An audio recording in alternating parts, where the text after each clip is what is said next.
Olá, muito bom dia, graça e paz da parte de Deus, nosso Pai, e de Jesus Cristo, nosso eterno Salvador. Que o Senhor Jesus Cristo, através do seu Espírito Santo, que habita em cada um de nós, que fomos regenerados pela sua palavra e que recebemos este selo do Espírito Santo sobre nossas vidas, esteja com você. Estava mais uma vez nesta madrugada conversando com o Senhor e Ele falou que eu trouxesse esta palavra para vocês.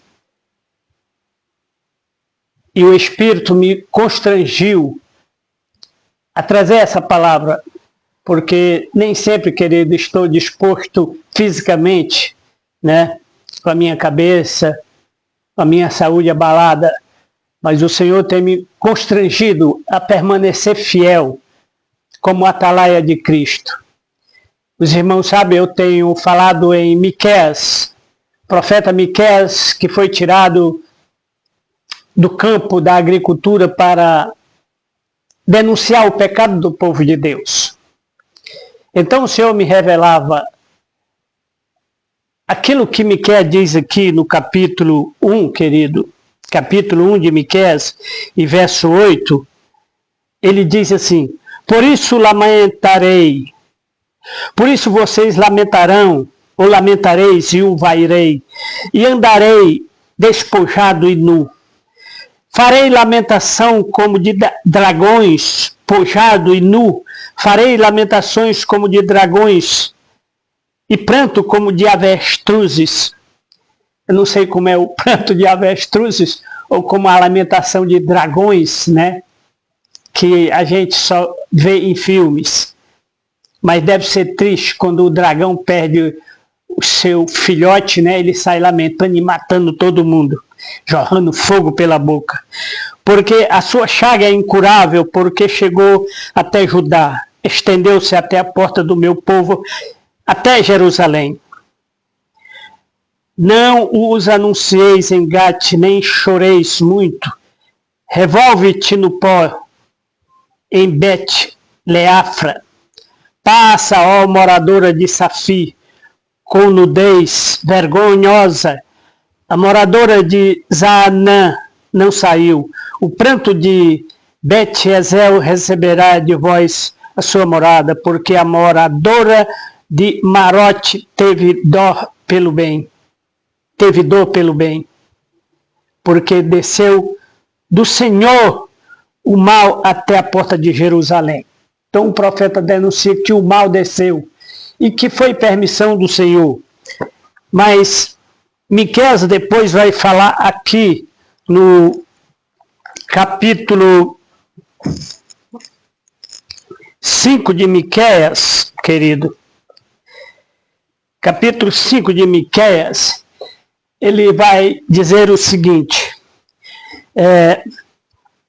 trazer um reino futuro. Miqueias vai falar da esperança de Israel, do nascimento de Jesus Cristo, da sua revelação, né? Da esperança de salvação, ou da esperança de cura, porque ele disse: a vossa ferida é incurável. O nosso pecado é incurável, querido. Imagina você hoje fizesse um exame pormenorizado e descobrisse que está doente de câncer ou de uma doença incurável. O médico dissesse para você: olha, você tem 3 meses de vida. A tua doença, o teu câncer é incurável. Não tem remédio. E aí? O que você faria, né? Como você agiria se o médico te desse 3 dias, 3 meses de vida, 1 ano de vida, né? Então, Miqueias traz uma esperança, né? Ele diz que Israel retornaria à sua terra, E lá no versículo 2 do capítulo 5, ele vai trazer a esperança de salvação. E tu, Belém Efrata, posto que pequena entre todas as cidades, né? Milhares de Judá, de ti sairá o Salvador, o Senhor de Israel, cujas origens são desde os tempos antigos, desde os dias da eternidade. Você entende aqui o que o profeta está dizendo? Ele diz a origem de Jesus Cristo é desde a eternidade, querido, é desde o gênero, desde a criação. Quando Deus criou os céus e a terra, a humanidade de Jesus já estava lá. Jesus Cristo já estava com o Pai, diz João no seu Evangelho. No princípio era o Verbo era Deus, ou o Verbo estava com Deus e o Verbo era Deus. Este Verbo é Jesus Cristo. Então, Jesus Cristo, a sua origem é desde a eternidade. Ele não passou a existir no momento em que Maria ficou grávida. Maria foi apenas um instrumento nas mãos de Deus para trazer o seu filho ao mundo, para que Cristo se manifestasse em carne, né? Sendo ele Deus, se humilhou, se esvaziou e se fez carne, e se fez homem, e habitou entre nós cheio de graça e de verdade. Então Miqueias traz aqui a esperança da salvação. Ele traz aqui a revelação de Jesus Cristo como o remédio que cura a ferida, o remédio que cura o câncer, o único remédio que cura o câncer, querido. Então imagina você que você recebeu essa notícia da qual falei. Hoje o seu médico diz que você está doente de câncer, você tem 3 meses de vida. O que você vai buscar? Outras pessoas? Você vai buscar curandeiros? Você vai buscar feiticeiros? Você vai buscar garrafadas? Em que você vai se apegar, né? Então, veja bem. Aqui no livro de Apocalipse, nós temos a revelação de Jesus Cristo. O livro de Apocalipse começa dizendo assim, capítulo 1, revelação de Jesus Cristo, a qual Deus lhe deu para mostrar aos seus servos as coisas que brevemente devem acontecer, e pelo seu anjo as enviou e as notificou a João, o evangelista, seu servo, o qual testificou da palavra de Deus e do testemunho de Jesus Cristo e de tudo o que tem visto. Bem-aventurado é aquele que lê este livro e os que ouvem as palavras desta profecia e guardam as coisas que nela estão escritas, porque o tempo está próximo. O tempo está próximo. Então, querido, Apocalipse é um livro muito falado, pouco lido. Dificilmente você escuta um pregador, um pastor pregar sobre Apocalipse. E por que João escreve aqui dizendo revelação do Senhor Jesus Cristo, a qual Deus lhe deu? Se foi Deus quem deu, por que a revelação não é de Deus? É de Jesus Cristo.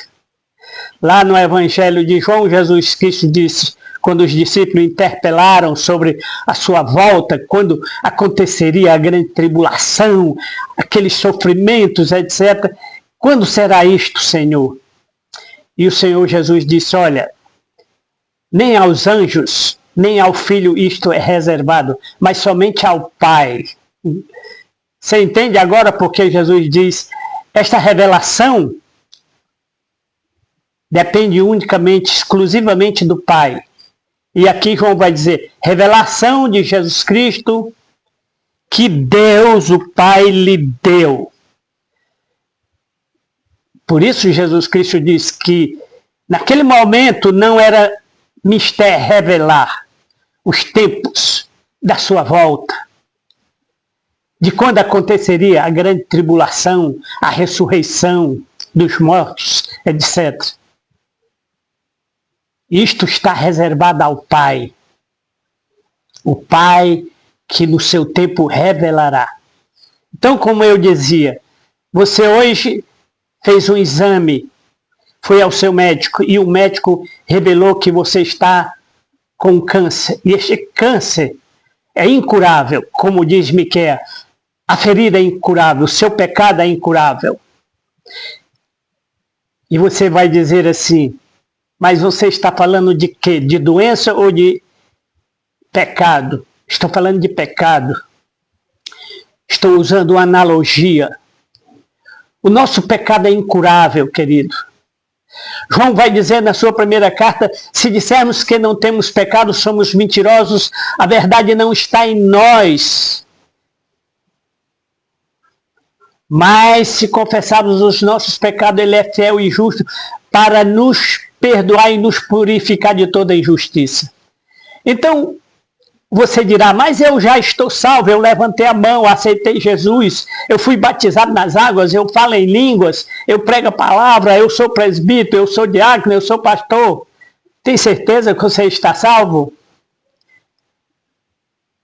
João diz que aquele que diz que não peca é mentiroso. Se dissermos que não temos pecado, é mentiroso. Então estamos doentes. Temos um câncer incurável. E a cura está no Senhor Jesus Cristo. O remédio é o Senhor Jesus Cristo. Ele disse, eu sou o único caminho, eu sou a verdade, eu sou a vida. Assim como o Pai tem vida, em si mesmo eu também tenho vida em mim e dou a quem eu quero. E por isso ele vai dizer, se você crê naquele que me enviou, ou crê nas minhas palavras e naquele que me enviou, você tem a vida eterna. Aí as pessoas dizem, sim, eu creio. Eu creio em Deus, eu creio em Jesus Cristo. Então eu tenho vida eterna. Pronto, agora posso pecar, posso sair por aí? Não. Jesus Cristo disse que ninguém pode servir a dois senhores. Paulo diz que aquele que nasceu do Espírito é nova criatura. Não pode mais pecar. O crente não pode mais pecar. O crente não pode mais servir a Deus e às riquezas. O crente não pode mais servir a Deus e ao mundo. O crente não pode andar na luz e nas trevas. O crente tem que andar na luz somente. O pecado é um acidente. Se pecarmos, diz o apóstolo João, temos um advogado junto a Deus, Jesus Cristo. Se é uma condição. Ele não está dizendo que podemos pecar. Nós não podemos pecar.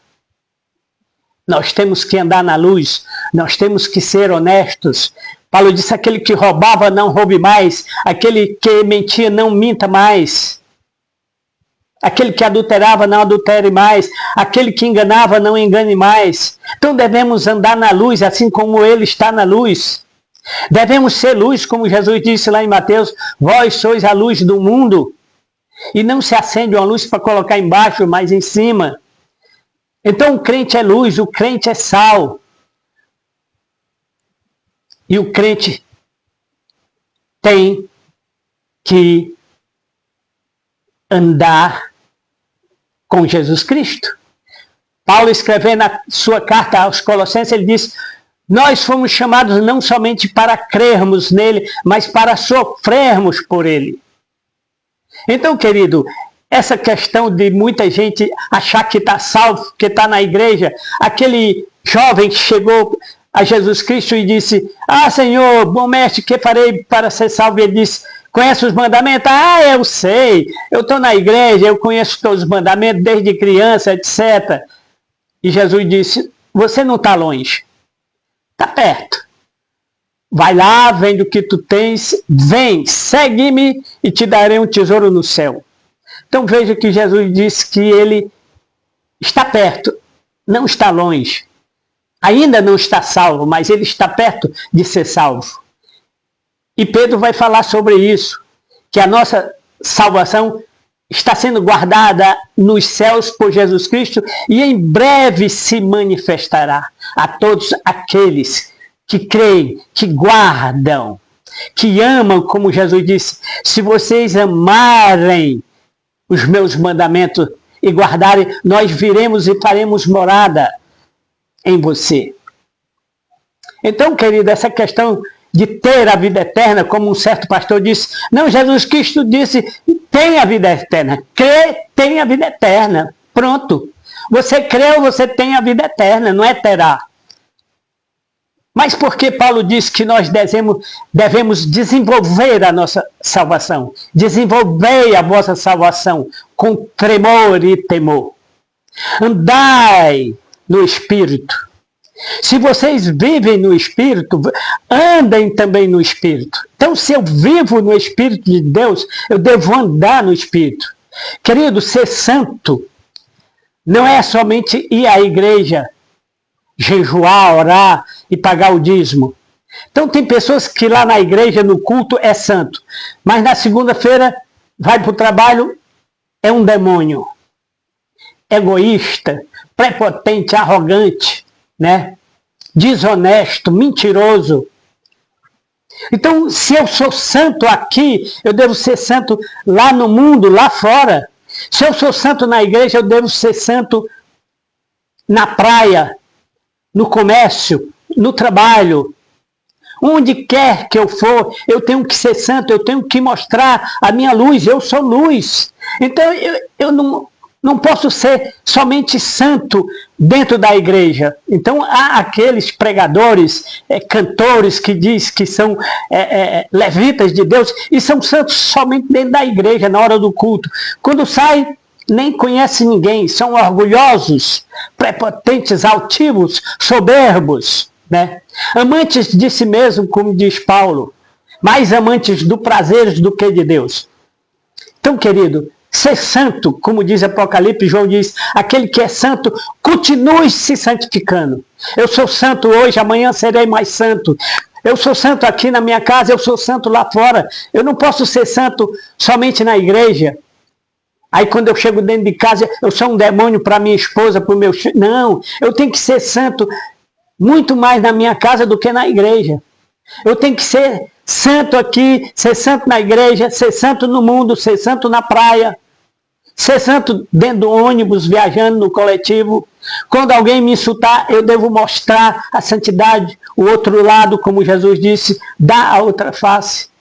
Então, querido, o escritor aos Hebreus vai nos trazer uma exortação muito séria quando ele diz: buscai a paz com todos os homens e a santidade sem a qual ninguém verá Deus. Buscai a santidade. Então, recapitulando, todos nós estamos doentes de uma doença incurável chamada pecado. Porque Jesus disse, aliás, Paulo diz, todos pecaram e destituídos estão da glória de Deus. Todos pecaram, não há um só que faça o bem. Todos pecamos e precisamos da glória de Deus. E necessitamos da graça, da misericórdia, da bondade de Deus. Então necessitamos do remédio. Quem é esse remédio? Jesus Cristo. Ele é o remédio para o nosso câncer. Ele sarará a ferida, como diz o profeta. Ele ligará as juntas. Ele nos purificará de todo mal, de todo pecado, de toda injustiça. Ele é o único caminho, querido. Devemos buscar somente a Jesus Cristo. Tem muitas pessoas que ficam doentes e aí buscam a igreja, oram, mas aí começam a... Olha, vai lá na casa do irmão tal, Daniel, ele é poderoso na oração, ele vai te curar. Ah, vá lá no curandeiro tal, ele vai te curar. Ah, faça isso, faça aquilo. E as pessoas ficam caindo na conversa, sendo crianças. E Paulo disse, não sejam crianças. Não se envolvam com doutrinas heréticas, né? Não sejam levados pelos ventos de doutrina. Confia na palavra de Deus, querido. Veja o que Jesus Cristo diz aqui, eu vou terminar agora. Apocalipse capítulo 3, quando ele fala à igreja de Laodiceia. A igreja de Laodiceia, carta à igreja de Laodiceia. Quando ele diz o seguinte... Igreja de Sardes, Igreja de Laodiceia, capítulo 3 e verso 14.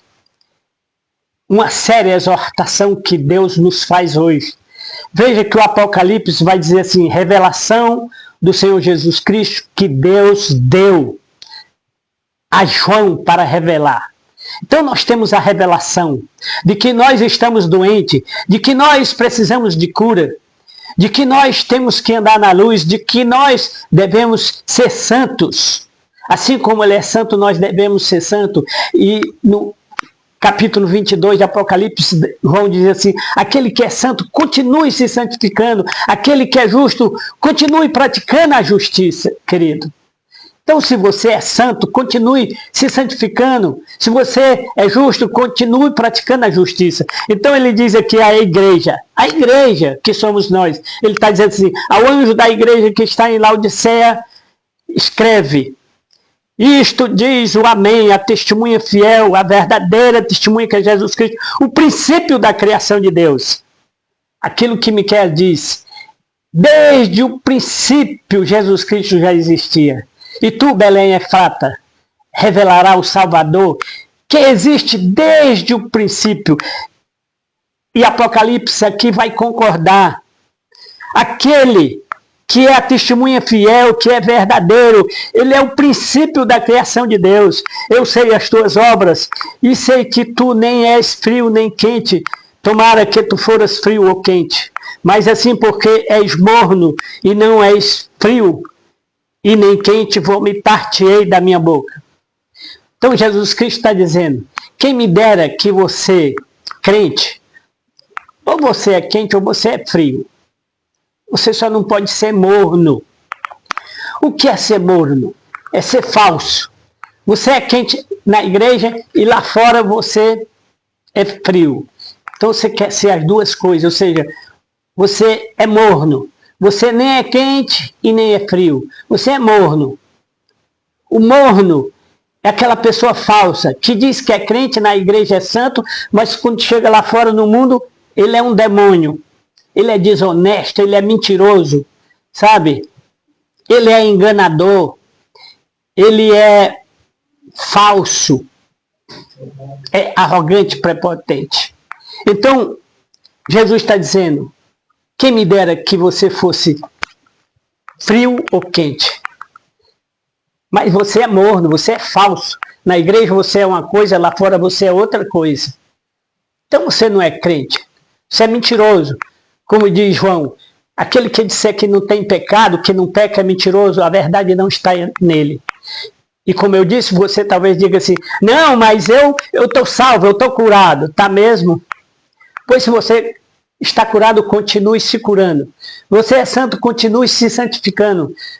Se você é justo, continue praticando a justiça, querido.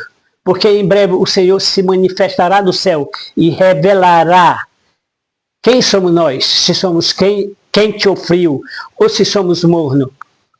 E Jesus disse, porque tu és morno, eu vou te vomitar. Então se você não é quente e nem frio, você é morno. E Deus vai te vomitar. Deus vai te vomitar, botar para fora. Vai te expulsar. Como Mateus 7 diz. Muitos naquele dia vão dizer, mas Senhor, eu preguei, eu profetizei, eu curei, eu expulsei demônio. E Jesus dirá, não vos conheço, apartai-vos de mim. Você é morno, você é falso, você é mentiroso. Que Deus te revele nesta manhã de sexta-feira, querido, a verdadeira santidade, que você seja um regenerado, que você busque a paz com todos os homens e a santidade, sem a qual ninguém verá a Deus. Não busque um remédio por seu pecado em outras igrejas, em outras denominações, em pastores, em homens. Maldito o homem que confia no homem. Busque a sua cura em Jesus Cristo. Ele é o único remédio. Ele é eficaz. Ele é o único pão, ele é o único caminho, ele é a única verdade. Ele é a vida. Se temos ele, se servimos a eles, então temos vida. Que Deus te abençoe.